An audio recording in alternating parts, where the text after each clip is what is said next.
Pour démarrer cette émission, je me tourne vers Karine Jacquemart. Bonjour Karine, Bonjour. vous êtes directrice générale de Foodwatch France, une association qui défend les citoyens en matière d'alimentation. Alors pourquoi faut-il nous défendre? Contre qui? Contre quoi? En effet, Foodwatch, c'est un contre-pouvoir citoyen indépendant. Et je crois que ce contre-pouvoir est nécessaire pour encourager les décideurs politiques au niveau national, mais aussi européen, et dans une certaine mesure les entreprises de l'industrie agroalimentaire, à faire en sorte de mieux protéger la santé des consommateurs, parce qu'aujourd'hui, notre alimentation manque à la fois de transparence et de garanties sur l'impact sur la santé. Donc la nourriture qu'on consomme tous les jours, celle qui est issue de l'industrie agroalimentaire, nous menace, elle menace notre santé? Malheureusement, alors qu'aujourd'hui en Europe, on aurait tout à fait les moyens et techniques et démocratiques et de production d'avoir tous accès à une alimentation saine, ça n'est pas le cas quand on y regarde de plus près. Et du coup, il y a un impact de l'alimentation sur la santé qui est de plus en plus documenté, qui est de plus en plus criant. Et la bonne nouvelle, c'est qu'il y a des solutions. Il suffit de mesures politiques fortes pour arrêter cela. Mais cela nécessite, et ça c'est la mauvaise nouvelle, ça nécessite un combat de tous les jours, alors que ça devrait être évident. Je vous donne un exemple. Dans les produits alimentaires qu'on retrouve dans les rayons des supermarchés en Europe aujourd'hui, il n'est pas rare de trouver, par exemple, des additifs qui sont controversés pour la santé, mais qui sont néanmoins encore autorisés. Je pense aux additifs à base de nitrite et de nitrate, par exemple. Il y a 338 additifs qui sont autorisés aujourd'hui en Europe. C'est d'abord beaucoup trop, et les toxicologues nous alertent sur les effets cocktails de ces additifs. Il est impossible, en fait, d'analyser les risques de la combinaison de tous ces additifs et de l'impact sur leur santé. Et certains d'entre eux ont déjà fait l'objet d'études scientifiques qui pointent du doigt de façon crédible des risques pour la santé. Donc, dans ces cas-là, on appelle tout simplement à l'application du principe de précaution, et on appelle les législateurs européens à interdire ces additifs, surtout lorsque finalement ils sont remplaçables. Ils ne servent pas forcément à grand-chose, comme le dioxyde de titane qui ne servait que à blanchir les aliments, ou ils sont tout simplement objets d'alternatives. On peut s'en passer, et donc il faut les interdire. C'est le cas aussi de résidus de pesticides, c'est le cas d'autres contaminants comme des perturbateurs endocriniens, ou sujet moins connu du grand public, mais sur lequel Foodwatch fait avancer les choses car on a fait des tests sur des produits, la contamination, par exemple, des aliments par des huiles minérales. Alors, le mot ne fait pas peur, mais en fait, il s'agit de dérivés d'hydrocarbures. Et les plus dangereux d'entre eux, qu'on appelle les MOA, sont reconnus par tous les scientifiques et toutes les agences sanitaires européennes comme étant potentiellement cancérogènes, mutagènes et perturbateurs endocriniens. La question, c'est comment se fait-il et comment accepter qu'aujourd'hui, en France, en 2021, effectivement, il y ait ce genre de substances potentiellement dangereuses dans notre alimentation. Et pour aggraver les choses, il y a un manque de transparence important dans le secteur alimentaire en Europe. Et c'est pour ça que, en tant que contre-pouvoir citoyen, on demande plus de transparence, plus d'accès aux informations sur les contrôles, sur la vraie nature des produits, et de pouvoir tout simplement s'assurer, quand on achète à manger pour sa famille, de ne pas mettre sa santé en danger, ce qui paraît une évidence. Mais c'est pourtant le cas de plus en plus. On a vu apparaître le Nutri-Score, on voit apparaître des applications comme Yuka, par exemple. Le bio monte en puissance. On a quand même l'impression de mieux manger ces derniers temps. C'est une réalité ou un fantasme? En fait, c'est un combat de tous les jours. Si je reprends l'exemple du Nutri-Score, c'est effectivement une avancée. C'est un logo nutritionnel, hein, donc de la lettre A à E, avec un code couleur qui permet aux gens de comparer du premier coup d'œil en fait, la qualité nutritionnelle des produits entre eux. C'est une avancée, mais il a fallu des années pour l'obtenir. Le lobby de l'industrie agroalimentaire a dépensé 1 milliard d'euros en 2010 pour bloquer cela dans une réglementation européenne sur les informations sur les denrées alimentaires. Aujourd'hui, ça n'est que sur base volontaire, et on est encore en train de se battre avec d'autres associations pour que la Commission européenne adopte ce logo de façon obligatoire en Europe, mais on n'y est pas. Et on ne parle là que de la qualité nutritionnelle. En ce qui concerne Yuka, c'est très utile ce qu'a fait Yuka, et d'ailleurs on mène certaines campagnes ensemble, on les a invités à nous rejoindre pour faire interdire les additifs à base de nitrite.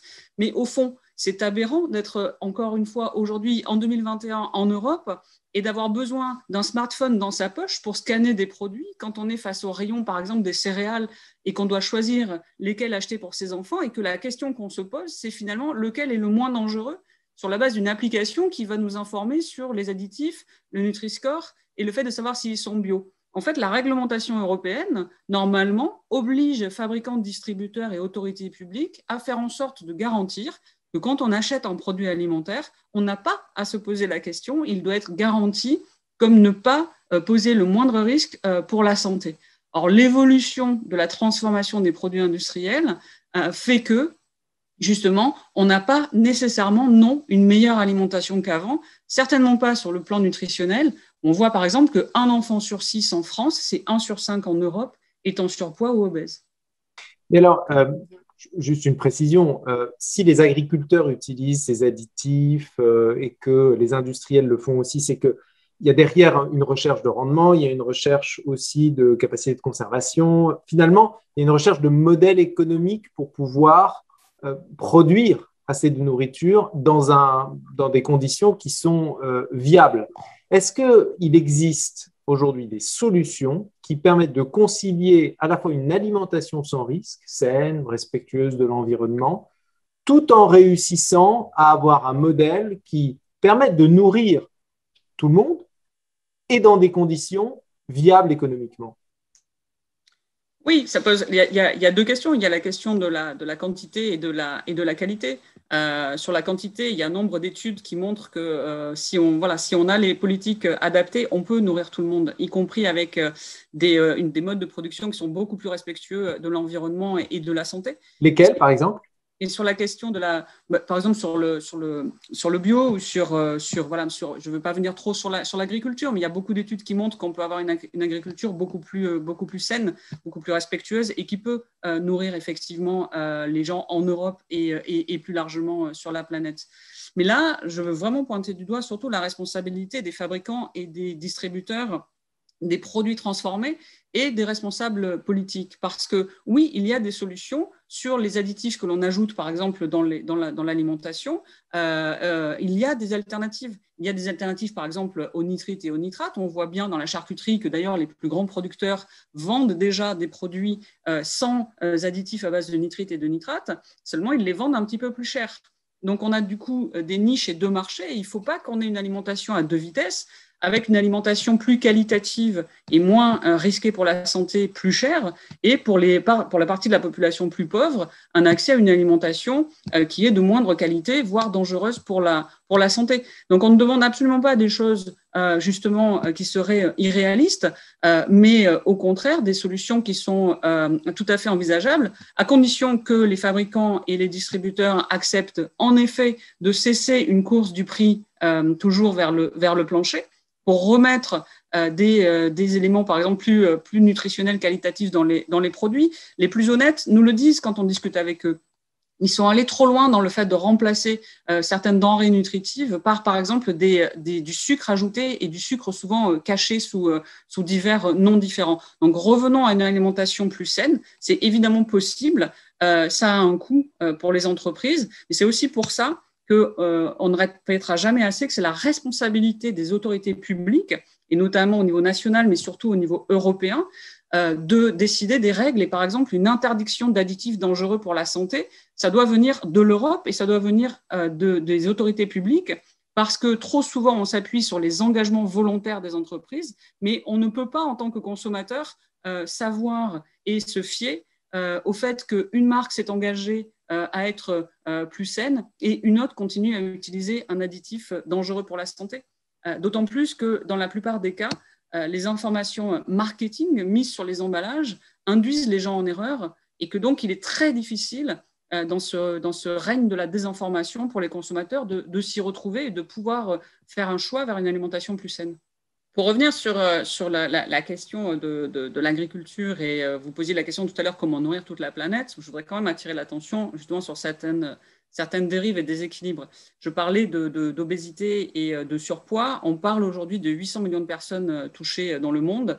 On parle aussi de 800 millions de personnes qui sont touchées par la faim. Donc, on a d'un côté un système alimentaire mondial qui crée de la faim et de l'autre côté un système alimentaire mondial qui crée des maladies chroniques, qui en est en tout cas un des contributeurs, dont le surpoids et l'obésité. Donc, il faut revisiter ce système.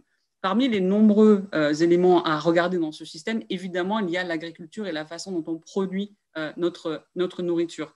Là encore, je vous renvoie vers de nombreuses études, mais très souvent, il y a des alternatives. Très souvent, il y a aussi pas suffisamment d'investissement dans ces alternatives pour changer de système et aller vers un système plus respectueux, encore une fois, de la planète et de l'environnement. Sur la question des OGM, il y a deux sujets. Il y a produire avec des OGM et il y a également ce qu'on retrouve dans notre assiette.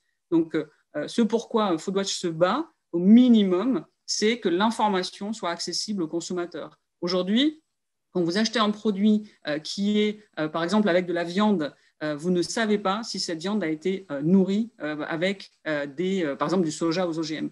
Donc, vous ne savez pas s'il y a, dans un produit transformé, des OGM qui ont fait partie du processus de production. Bon, mais ça, par exemple, c'est inacceptable. Il y a aussi un débat en cours aujourd'hui sur les nouveaux OGM.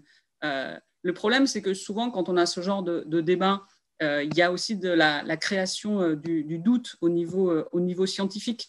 Et il y a un enjeu aussi sur la transparence sur ces études et la transparence sur la réalité des risques pour les consommateurs et pour la santé aussi des agriculteurs. Souvent, on a l'intérêt général d'une part et des lobbies qui défendent des intérêts privés d'autre part.